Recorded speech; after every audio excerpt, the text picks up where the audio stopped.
is, I've been thinking, is that loud? It's perfect? Oh, okay. Seems loud. As we go through life, sometimes you meditate, dwell, and think on things. And I think that I always praise our Father. I'm thankful for our Father. You know, my wife has a testimony that's unbelievable. If you just listen to, if you just knew what she's been through, excuse me, he has blessed her. She's gotten positions she's never even applied for, greater positions. And so it's kind of amazing. And, you know, we both grew up very similar. And so our Father blessed us in that way. So I'm very thankful. So we get, you know, you get to talk and you meditate on things. And I feel like as we go through life, we don't realize what the adversary, the phrase, he came to steal, kill, and destroy. And excuse me, I want to try to get through something here. You guys remember that picture? That was Norman Rockwell. He used to do pictures years ago. And it's like, what is that?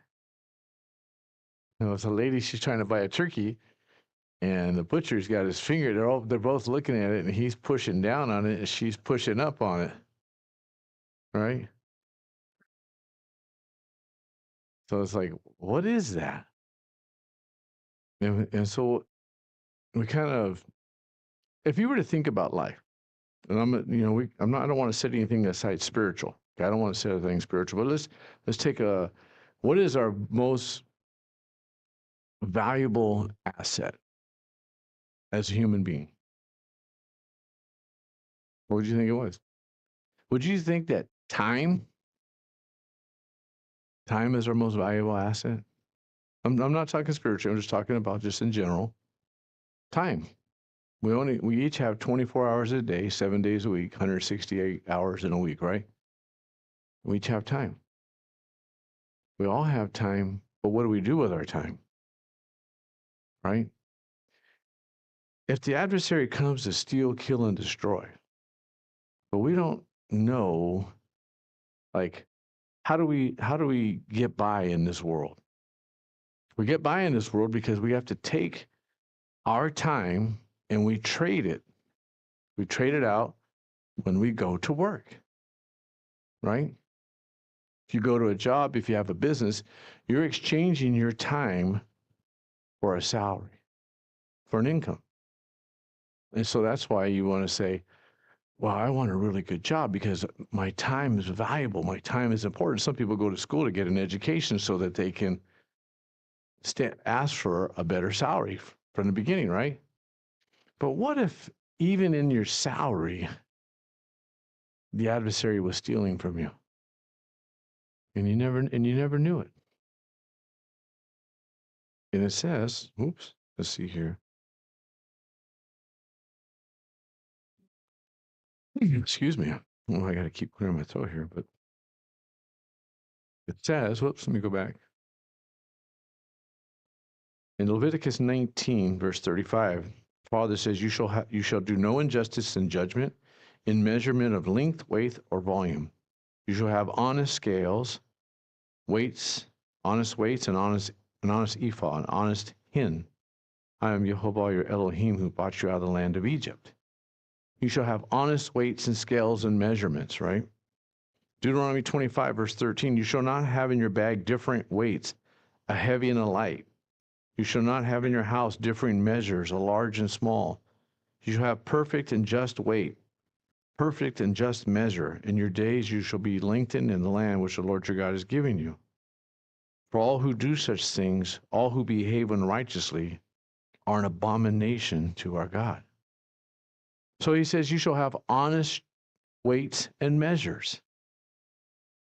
You shall not have differing bags. Because back then, see, we live in a different society today. But we'd have to say, do we? And we're going to see And it says, even in Proverbs 20, verse 10, it says, false weights, unequal measures, Jehovah detests, double standards of every kind. Everything is to be pure, just, righteous. Everything is. So that we don't cheat anybody and no one cheats us. Does that make sense? So it's kind of like if you go to work, the first time you go to work and you're a young person and you get a job and you say, okay, I'm making back then my first job was $1.85 an hour. That was minimum wage, $1.85 an hour. I wasn't even going to make $80 a week full time. But then it got whacked when I got the check. It's like, what? What happened here, right? Well, there's taxes you got to pay. And so what happens is now we live in a society that would say, like, I got to make $20 an hour. I got to make $30 an hour, right? Everyone, because everything's getting more expensive. Everything's getting more expensive. So you ever look back in history? I like to look at history. I like to look at history. I like to study history. I don't know, there's something that the Father put in me that I look back. So I thought, let's take a look back. And look what it says here. It says, according to the U.S. Bureau of Labor Statistics, prices for food are up 3,309%. Did you get that number? Prices of food are up 3,309% higher in 2025 versus 1913. What does that mean? You know what that means? In 1913, you could go to the grocery store and buy groceries. Do you know what the equivalent of that is today? The equivalent of $20 in 1913 in buying groceries is you would buy $681 worth of groceries today, would be the equivalent of someone who spent $20 in 1913. Is that a significant difference? Any of you go to the grocery store and buy $681 worth of groceries today? Ina says she does. You could go to the grocery store. I know it's not hard to go to the grocery store and spend $300 to $400. How much is a grocery bill, brother? You got 5 children. How much is your grocery bill?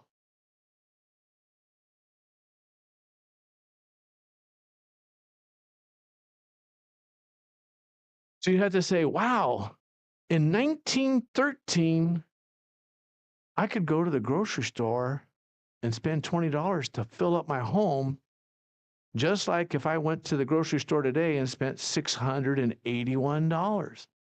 And you might say, well, food's gotten expensive. But is that the case? Look at this picture. Even in 1930, how much was milk? 26 cents a gallon. Milk was 26 cents a gallon. Eggs were 15 cents per dozen. Bread was 12 cents a loaf.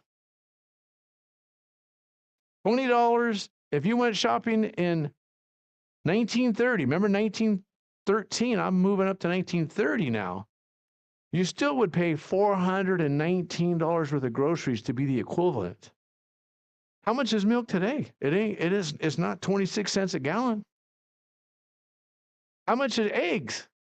It's not 15. And by the way, they were really organic back then.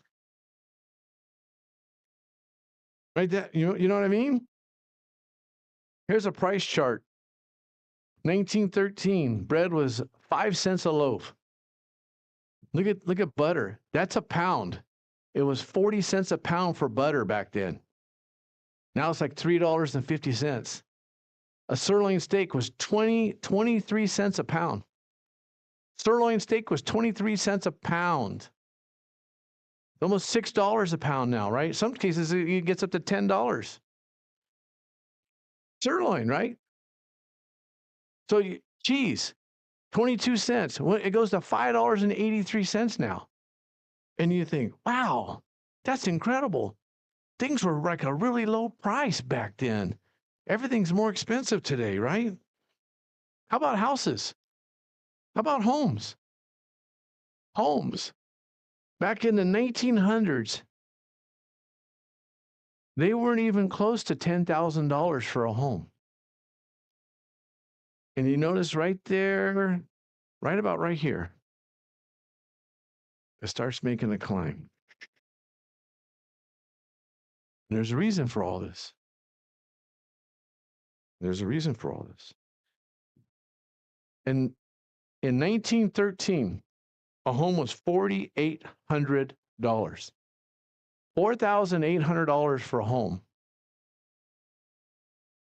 In 1953, these are the average homes. In 1953, the average home was $18,000.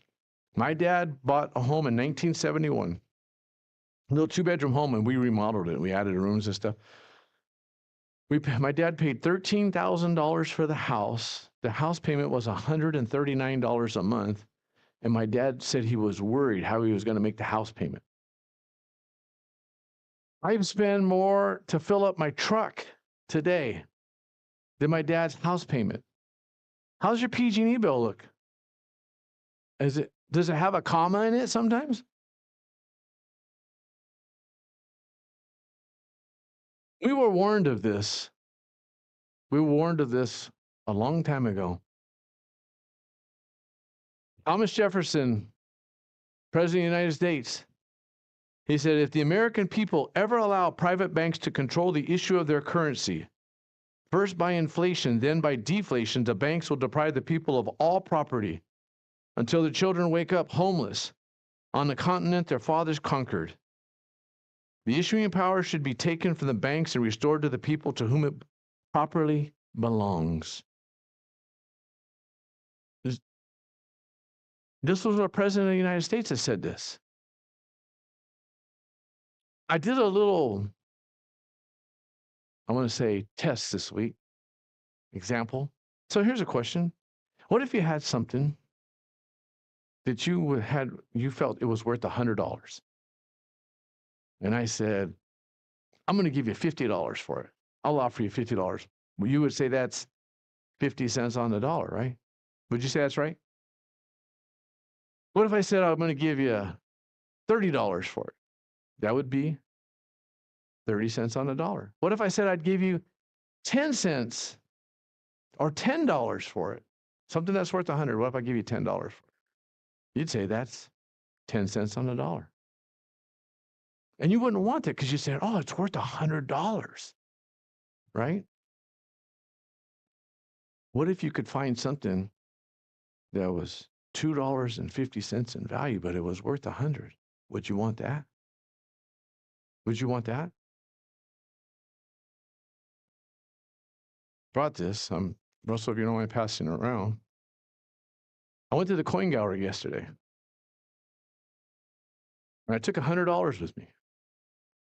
And I said, I'd like to buy some quarters from 1964 or older, because in our country, all of our coins used to be made of 90% silver. 1964 or older. 1964, that was the last year they did that. They stopped. So they said, okay. They said, I said, well, how many quarters can I get? They said, we can give you 10 quarters. I said, 10 quarters. That's $2.50.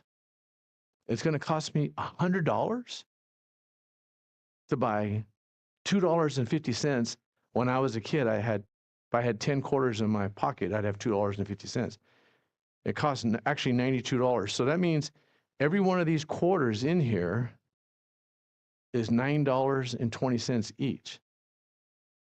I like math, and so I can tell you that's a 37-fold increase for quarters. You can look at them. That was yesterday. Why am I talking about this? I'm talking about this is because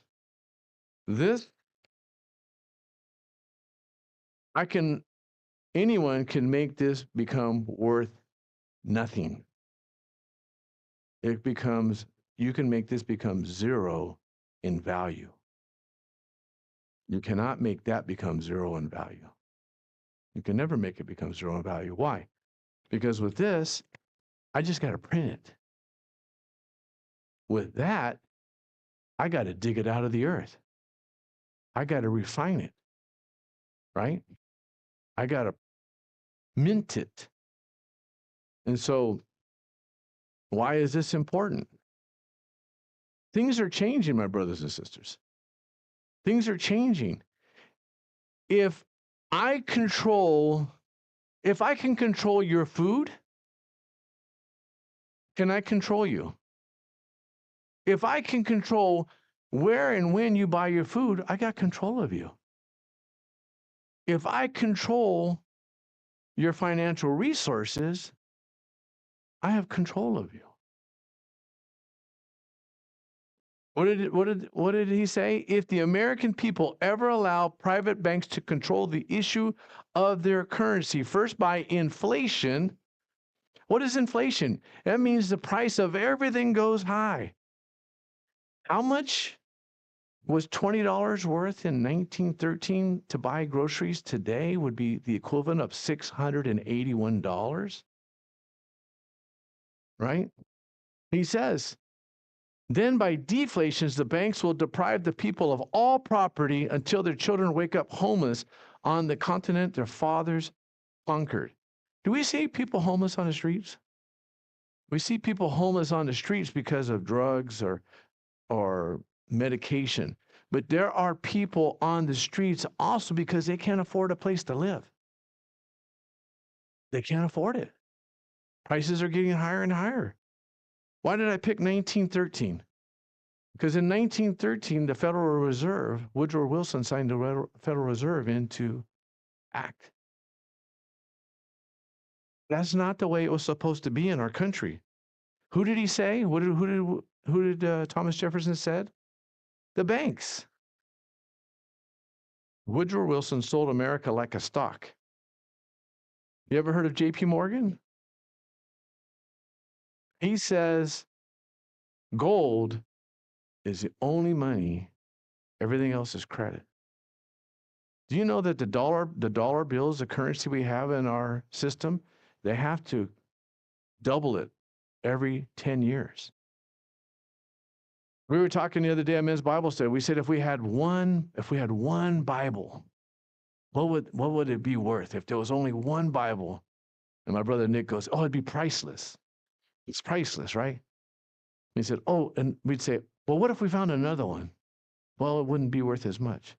Well, what if we found like 50 more Bibles? Well, then all the value of them decreases, right? What if I just started printing trillions and trillions of dollars? What does that do to the value of your currency? Then you would say, "Oh, no wonder things become expensive. No wonder we went from an average home of being $4,800 to the average home today is about $300,000. And when you had people who were, I was making $1.85 an hour when I was a kid growing up. That was the minimum wage, right?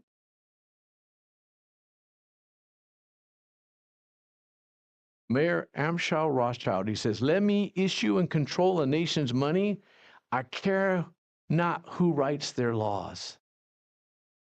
If I can control the money, I don't care who writes the laws. I'm in control of the money. I'm in control of the whole financial system. And it even says, Nathan Mayer Rothschild says, "I care not what puppet is placed upon the throne of England or at the White House to rule the empire in which the sun never sets. The man who controls Britain's money, the world's money, supplies control to the empire. I control the Britons or England or the United States, the Federal Reserve. They control the empire." Have you ever heard President Trump say, "I want to fire that Federal Reserve person"? Have you ever heard that in the news? You ever hear him say that? He can't fire them. They're not part of the government. And he's always saying, the Federal Reserve needs to lower the interest rates, When you hear him say that, that's not for us. That is not for the people. Lowering the interest rates destroys our currency even more. You need to raise the interest rates. But the problem with raising the interest rates, guess what happens? Who wants to pay $20 a gallon for gas? Do you think the grocery bill is expensive now? The only way to reverse this is to raise all the rates. Well, how did it get so out of control? Everything got out of control. We're so far out of control. You understand that the United States, the first time we ever hit a $1 trillion deficit in our country, the first time ever from the founding of our nation was when Ronald Reagan was president. It took over 200 years. It took 200 years for us to get $1 trillion in debt. Do you know that we get $1 trillion in debt every quarter now? Every 3 months? It took, you have to understand, it took 200 years. Now it takes 3 months. I just showed you quarters from when I was a kid. These were worth 25 cents when I was a child. I paid $9.29 to get one of them now. That's 37-fold increase. It is 90% silver because everything is tied to metals. Do you know what the Hebrew word for money is? Kesaf. What is kesaf? It's silver.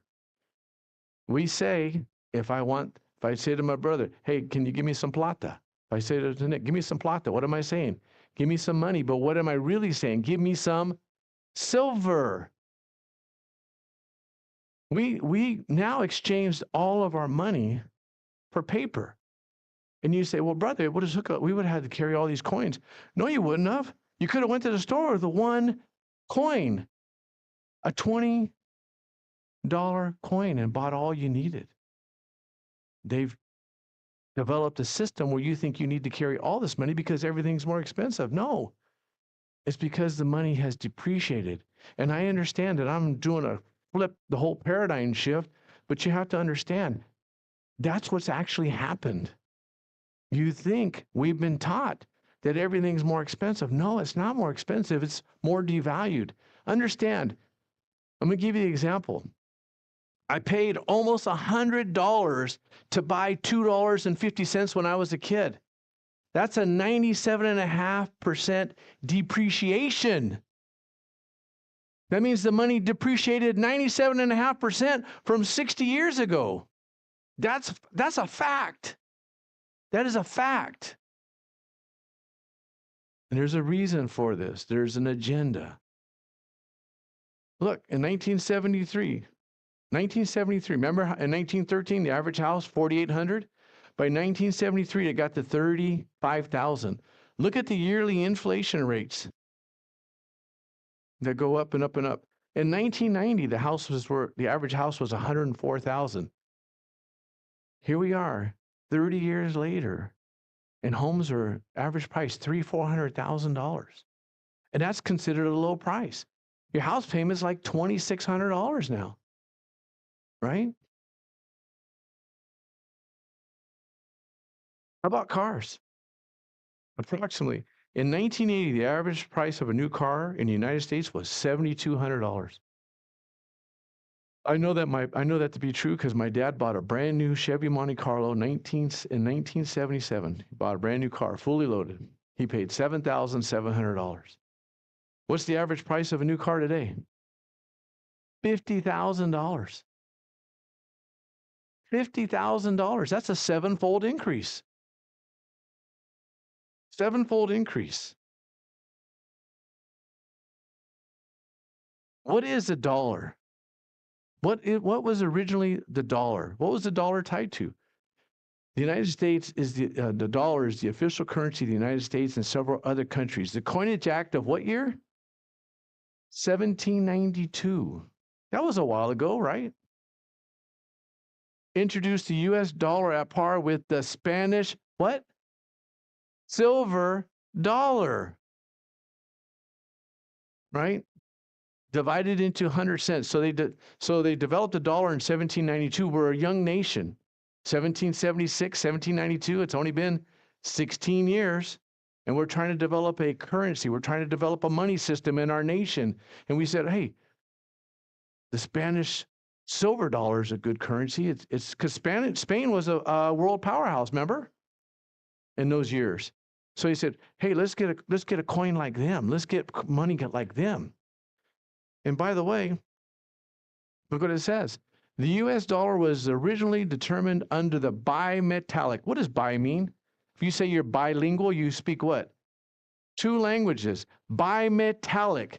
2 metals. The dollar was designed to be based off of 2 metals. What were they? Silver and gold. And it says the standard of 371.25 grams a troy ounce fine silver or fine gold. And gold was priced at $20 per ounce back then. $20, not even $21. That's why you could go to the grocery store and buy all the groceries you needed, right? And so that's how our nation was founded. The dollar was tied to silver. The dollar was actually supposed to be based off of an ounce of silver. That's what it was supposed to be based off of. Who has the power to make money in our country? Who had the power to print and make and say what money was? No, Congress. It was Congress. It wasn't ever the Federal Reserve. The Congressional Coin Power Act. The Congress shall have power to coin money, to regulate the value thereof of a foreign coin, and fix the standard weights and measures. Remember our father said, you shall have standard weights, just weights and measures. They're saying these are supposed to be just weights and measures. This is how, what's a troy ounce? 1.1 ounces is actually what it is. It has to be accurate. You can't be mixing other metals in. And people do that. Do people try to steal and cheat? All the time. And it says, Clause 1 of the Constitution prohibits the states from coining money. The Supreme Court has recognized Congress' coinage power to the exclusive. The Supreme Court has also construed Congress's power to coin money, to regulate the value thereof, and authorized Congress to regulate every phase of currency. Only Congress had the right to decide what was money. So when Woodrow Wilson in 1913, he took that away and he gave it to the Federal Reserve, which is a group of banks. They're not part of our nation. They're not part of our country. Here's a picture of a dollar from 1869. This note is legal tender for $1. United States will pay the bearer $1. It was called a treasury note. Does our money look like that today? Not even close, right? What about that? What does it say at the top of it? Silver certificate. You ever heard of those?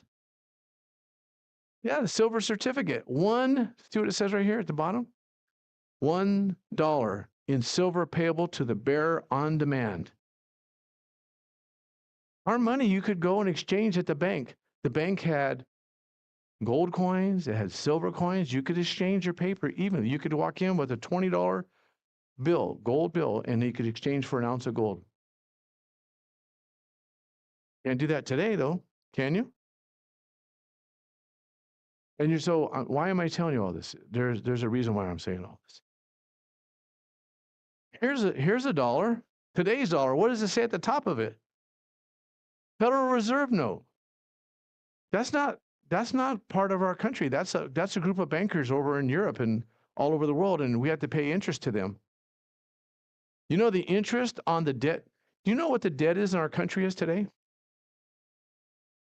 Okay, now you gotta understand that they acknowledge. This is the debt that they acknowledge is $38 trillion. Do you know the interest payment on $38 trillion is right now? $1 trillion. We owe $1 trillion in interest every year right now. And so people don't understand. So real quickly, A million. If I said count to a million, it would take you a little shorter than 12 days. If I said count to a billion, it would take you 31 years. That's the difference between a million and a billion. 12 days, 31 years. You know what the difference is between a billion and a trillion? 31 years to 31,600 years. You go from 31 years for a billion to 31,600 years. It's an incredible difference, but you don't know it because it's not made a big deal. Like a trillion? Dr. Tom Horn, I love what he said. I was watching him. He passed away. He went to be with our Father. But it says, in God we trust. He said, he was saying, you know what? He said, you could be like somebody like 100 years in the future. You'd be walking on the face of the earth, and you found a U.S. dollar bill, and they picked it up, and it says, in God they trust.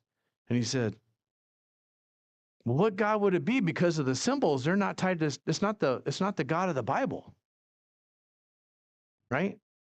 It's not the God of the Bible.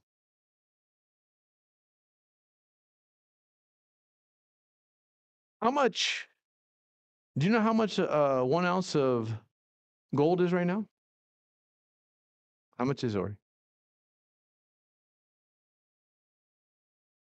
No, it's $4,100 for an ounce of gold today. And to buy an ounce of silver is about $55 right now.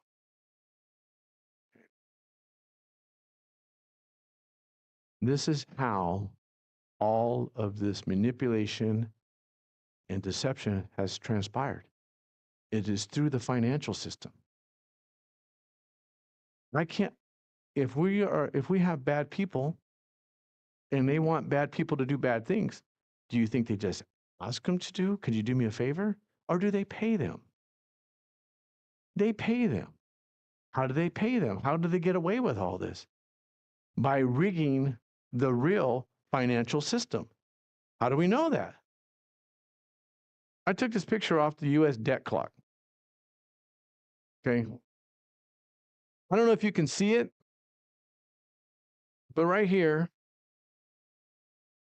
dollar to silver ratio, what does that number say? Can you see it? $1,222 per ounce. The U.S. debt clock says that the silver to dollar ratio is $1,222 per ounce. What is silver selling for right now? It doesn't line up. Oh, how about the dollar to gold ratio right now? What does that say? $9,683. Gold is 4,100, so it's about half. But that silver is like way off. You know that silver comes out of the ground 7 to 1. So every ounce of gold you can mine and print, you can do 7 to 8 ounces of silver. If you were to divide 9,600 by 1,200, you would get about 7 or 8 to 1. That's pretty accurate. They got $1,200 for silver and $9,800 for gold, but it's only for this price. That doesn't make sense. Something's wrong. And by the way, the numbers are actually 10 times that. They're 10 times higher than that. You say, what? Yes. In order to wipe out a debt, you could wipe out a debt. It's easy to wipe out a debt. All you got to do is take what you already have and revalue it. If gold is valued at $35 by the Federal Reserve and they revalue it at $120,000 an ounce because of all the printing and manipulation, you can cover the debt. It's easy. It's easy to do. But you might say, well, brother, all that stuff, it just kind of like that's how it is today. It doesn't apply like how we live. Well, let's take a look, because the good thing is we got history. The historical gold and silver benchmark for wages and commodities. As the value of the dollar continues to erode and the inflation raging almost everywhere you look, price distortions have become so large that it's getting harder with each passing day to know the actual value of anything anymore. Would you say that's true? Would you ever thought you'd pay $80,000, $100,000 for a truck? $120,000 for a truck? I used to have to go to car lots because of my job, and one of my customers was a big car dealer, and I saw the prices for trucks, and I said, who buys these trucks? Who can afford them? Because I knew the manager. He goes, well, that's why we finance them for 8 years now. 8 years? They're financing trucks for 8 years? And it says, the best way to identify the true value of wages, goods, and commodities is to look into the past and compare their historical prices in terms of gold and silver, because unlike fiat currencies, they can't be created out of thin air, as such as the purchasing power of gold and silver are remarkably stable. Did you know that every fiat currency, which is paper money, there's been over 4,300 of them in world history, and every single one, without exception, goes to the value of 0. They always go to the value of 0 because they're just paper. It doesn't take anything to print paper with ink on it. Look, in 1850, a pound of beef or bacon could be had for 10 cents. How'd you like to go to the store and buy a pound of bacon or beef for 10 cents? This is when gold was $20.67 per ounce. Not surprisingly, this lines up with the historical narrative that 1 ounce of gold has always been able to buy approximately 225 pounds of beef or bacon. 225 pounds of beef or bacon. How'd you like to put that in your freezer? For 1 ounce of gold. How much would that cost today? That'd be a lot of money, right? Look what else it would do. More recently, an acre of farmland in Kansas could be had for $20 in 1900. Keep in mind that $20 gold double eagle coins were in circulation at the time and contained almost 1 full troy ounce of gold. You could buy an acre of land for a 20-ounce gold piece. Look what it says here, the next one. Meanwhile, at the end of the World War II, a loaf of bread in the U.S. could be purchased for as little as a silver dime. And a gallon of gasoline costs a silver quarter. That quarter I paid $9.29 for. When I was a little boy, I had to mow the lawn. I was about 12, 13 years old. I had to mow the lawn. Told you the story.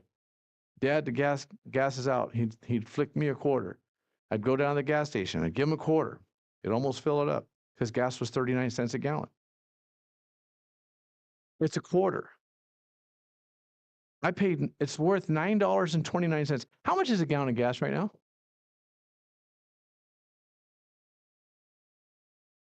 $4.50 to $5, right? Will that quarter buy a gallon of gas? Yes, it will. Yeah, this one will. No, they won't. Not yet. It's $9.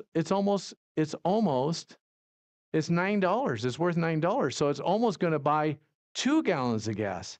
Did it retain its value or not? Yes, it did. So let's look at the average price of bacon. Look at this.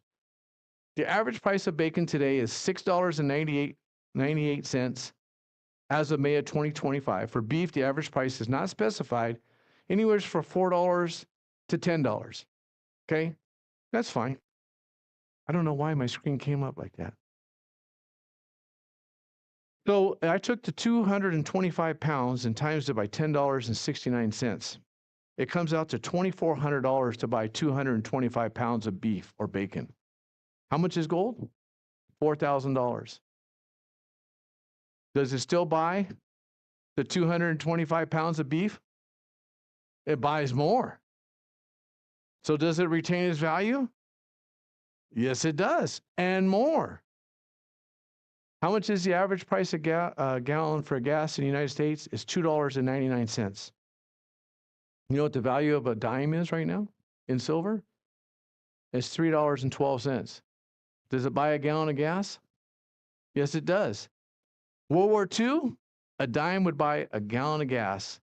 Today, because they've removed all this from our society, we don't know this, a silver dime will still buy a gallon of gas. Does it retain its value? Yes, it does. It's never lost its value. We got educated in a system that removed all these things from us, but it's in our Father's Word. It's in our Father's Word. And it says, this is the amazing one right here to me, wages. Financial analyst Ron Kirby notes that for 3,000 years, how long? 3,000 years. An upper middle class annual wage was between 40 to 60 troy ounces of silver. That was an upper middle class person. 40 to 60 ounces, right? You say, well, that's not enough today. Well, actually, if you were to take that $1,200 that the government says that the silver is actually worth, and you multiplied it out by 60 ounces, you get over $72,000 in today's money. Is that a middle class person? Yeah, it is. But actually, they say even middle class is now $100,000 to $160,000. What's the ratio supposed to be between gold and silver? About 7 or 8 to 1. If gold is $4,000 and you divide it by 8, what's the number, brother? That's an easy one. 500. Silver, just on plain matter of fact, should easily be $500 right now. Why is it not? It's like $50. It was $50 in 1980. Tell me, my brothers and sisters, what do you know from 1980 is the same price? Nothing. Why is that? Because silver is what they use to steal the wealth from people. I showed you right there. A dime still pays for the gas. Silver is the money of the people, but we don't know it. See, we've been educated a different way. This has all been removed from us, but all you got to do is look at the facts. The government says on the U.S. debt clock, the ratio for silver is $1,200. That's not my chart. That's their chart. $1,200. So would you think that if something's $50 and the debt clock says it's $1,200, that looks like a pretty good buy to me. So, yeah. And so it says, look what it says right here. The numerous historical examples are shown the average pay for a full day's worth of unskilled labor was 1/10 of a troy ounce back then. It is generally accepted that the lower tiered Roman soldiers were paid a single silver denarius, like a little more than 1/10. A Roman soldier was paid a little bit more than 1/10 of an ounce of silver for his day's wages. Likewise, in Matthew 22, the New Testament refers to the denarius as being the daily wage for the common vineyard laborer. So assuming a 6-day work week, that equates to 312 denarii per year, or the annual income of 37.5 ounces. That's what it paid. So if you have an ounce of silver, it was always considered at least 10 days' wages. At least. How did we get so far removed from that? To where we look at it and we're going like, that doesn't make any sense. I don't understand. Because we have an adversary who came to steal, kill, and destroy.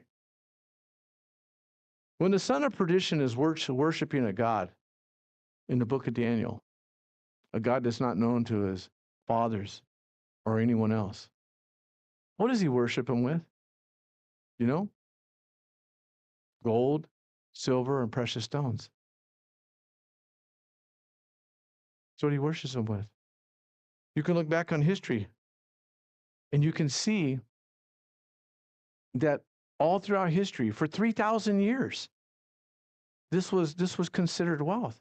It's not considered wealth in our society because it's been taken from you. It's been removed from you.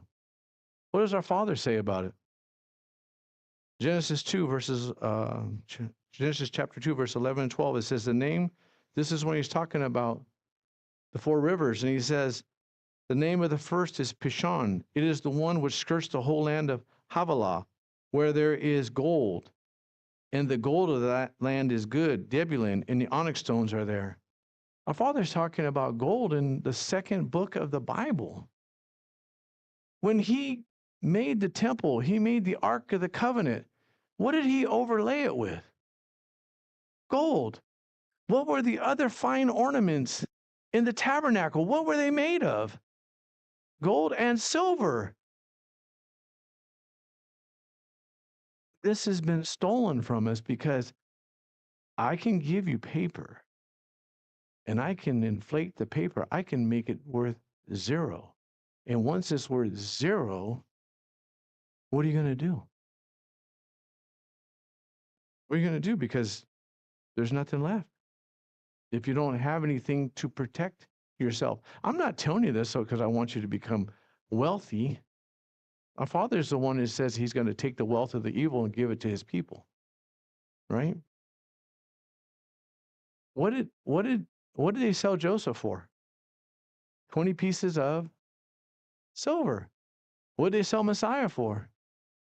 30 pieces of silver. You can look back at man's history and you can see that it was always precious metals. In our society, we think, oh, it's nothing. And it says, the tongue of the righteous is choice silver,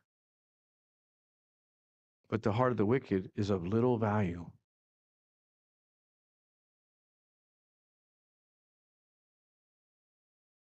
Something new is coming. There's a reason why I'm talking about this. Whether you know it or not, the change is already happening. It's already in motion. Have you heard of cryptocurrency? Have you heard of this thing called stablecoin? It was a law that President Trump signed. You ever heard of central bank digital currencies? It's already in motion. People, if someone came to you and came to your house and said, do you have food? If the government comes to your house and says, government officials come to your house and say, do you have food and water? And they said, yes. They say, give it to me. We want all of it. What would you do?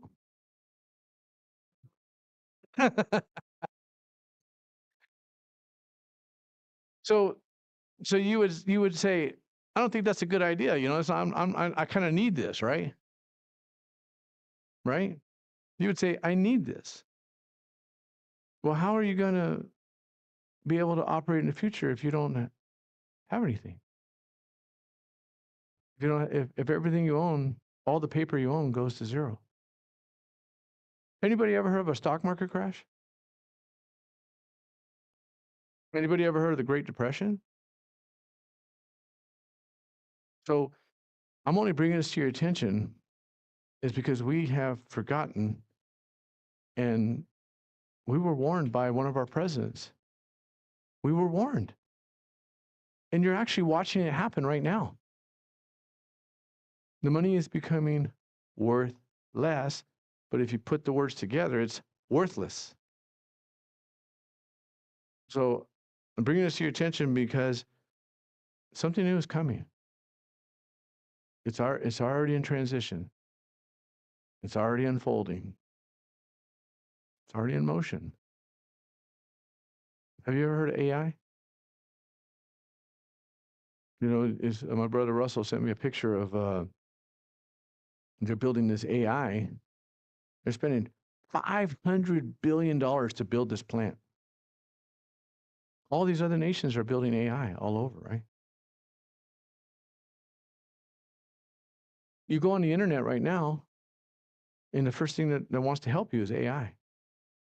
You can still kind of pick it up, though. You can still pick it up because it hasn't transitioned. But I kind of feel like in a year, it's going to be hard to tell what's real and what's not real. I'm not telling you all this to give you fear or make you wish that you lived in a time where I had $20 to buy me a bunch of groceries. I'm just telling you this is because there was a time in our country where things had value, and the value is being taken away. And so I just want you to know that there's a plan. It's happening. And so just what do you do? Pray and ask the Father to lead us.